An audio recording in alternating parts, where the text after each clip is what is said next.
오늘은 오순절에 대해서 전해드리겠습니다. 오순절은 서실절에 이삭 한 단을 드린 날부터 세워서 일곱 안식일이 지나서 그 다음날 50일째 되는 날입니다. 이날은 하나님께 다음과 같은 새 소재를 드리게 됩니다.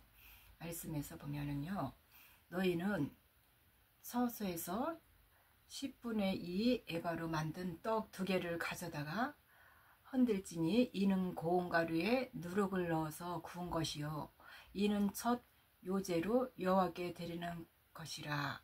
이렇게 레위기 23장 17절에 말씀하고 계십니다. 여기서 고운 가루는 부활의 첫 열매가 되신 예수 그리스도를 뜻하는 것이고, 또 이렇게 고운 가루가 되기 위해서는 모든 우리의 혈과 육이 이제 바스라지는 것을 의미하게 됩니다. 이는 기름 부음을 받은 예수 그리스도께서 거룩한즉 그분의 살을 먹고 한 몸으로 또 연합을 이루는 떡덩이들도 복음의 공동체로 거룩하다는 의미가 되겠습니다. 또 말씀을 보면은 제사는 처음 익은 곡식가루가 거룩한즉 떡덩이도 그러하고 뿌리가 거룩한즉 가지도 그러하니라. 로마서 11장 16절 말씀에 이렇게 기록하여 있습니다. 그러므로 오순절에 새 소재로 드리는 고운 가루에 넣은 누룩이 의미하는 것은 이제 예수 그리스도께서 새 언약의 말씀으로 주신 천국 복음을 의미하는 것입니다. 이 2개의 떡은 성찬 예식을 통해 주신 그분의 살을 먹고 한 몸으로 연합을 이루는 유대인과 이방인의 복음 공동체를 상징하는 것이 돼요. 여기서 오순절 성령 강림 이후로는 유대인과 이방인 전체에서 첫째 부활에 참여할 부활의 생명들을 거두기 시작한다는 뜻입니다. 말씀해 보면은 예루살렘을 떠나지 말고 내게서 들은 바 아버지께서 약속하신 것을 기다리라. 요한은 물로 세례를 베풀었으나 너희는 몇 날이 못되어 성령으로 세례를 받으리라. 네, 사도행전 1장 4절에서 5절 말씀에 이렇게 하고 계시죠.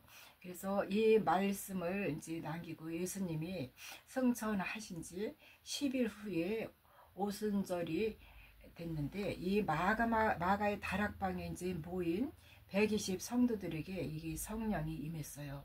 이렇게 오순절날 성도들의 육신 안에 성령이 임함으로 교회가 탄생하게 된 것이죠. 실제로 그 이후로 복음은 예루살렘으로부터 시작하여서 이방인 교회 안디옥을 거쳐 사도 바울을 통해 온 전 세계로 퍼져 전파되게 되었습니다.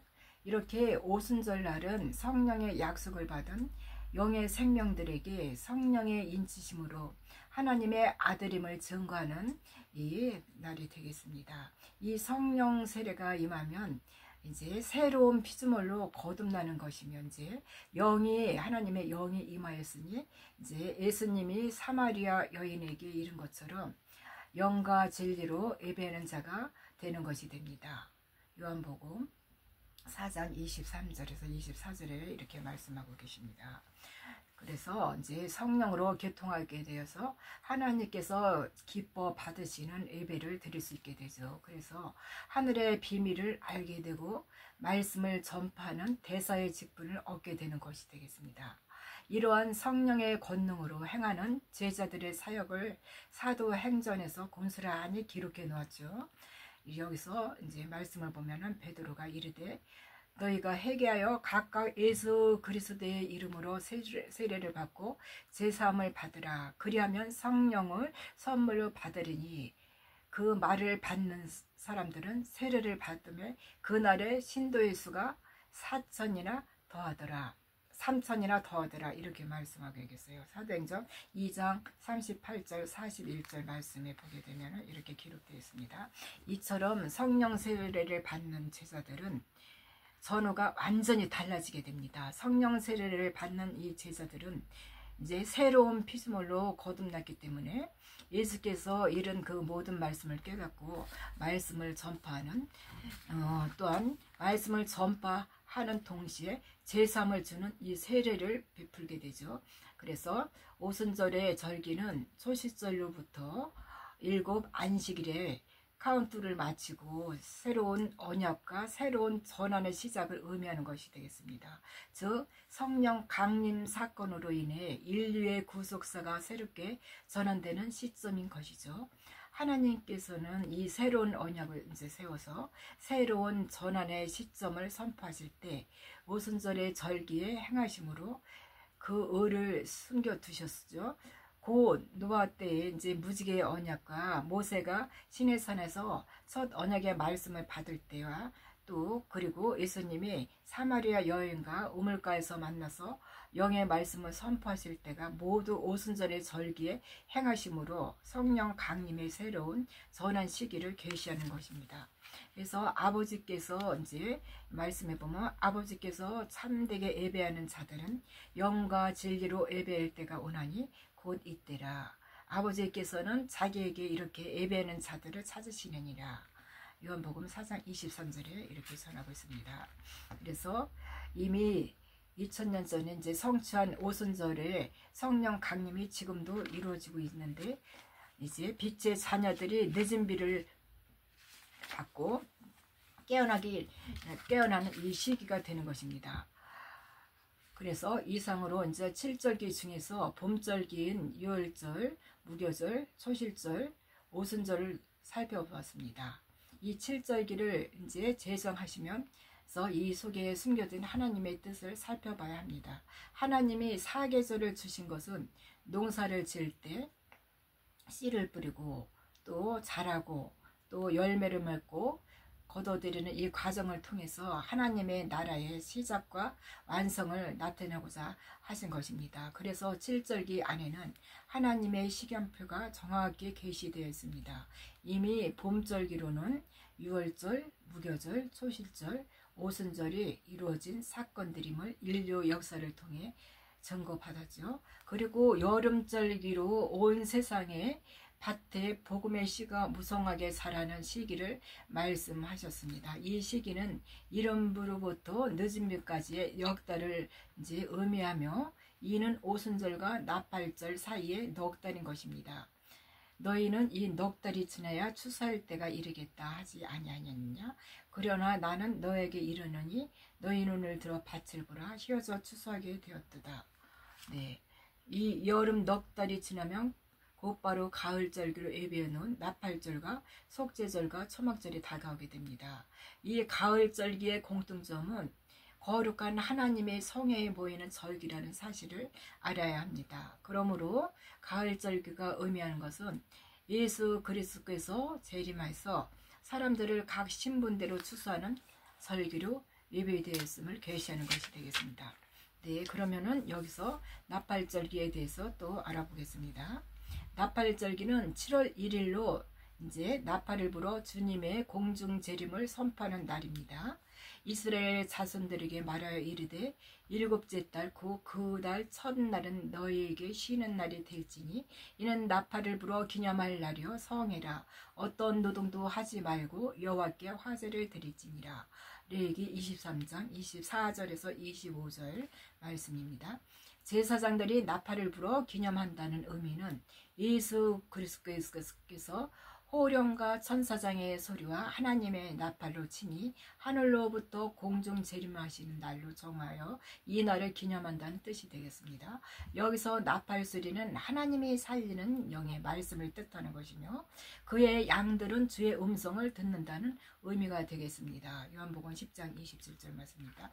말씀을 보자면은 주께서 호령과 천사장의 소리와 하나님의 나팔 소리로 치니 하늘로부터 강림하시리니 그리스도 안에서 죽은 자들이 먼저 일어나고 그 후에 우리 살아남은 자들도 그들과 함께 구름 속으로 끌어올려 공중에서 주를 영접하게 하시리니 그리하여 우리가 항상 주와 함께 있으리라.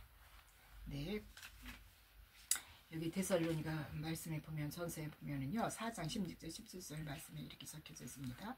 이렇게 예수께서 공중 재림하실 때 그리스도 안에서 죽은 자녀들이 먼저 부활의 몸으로 일어나고 그 후에 살아남은 자들도 후련히 신령한 몸으로 변화되어서 함께 공중에서 혼인잔치에 휴거될 것을 증거해 놓은 것입니다.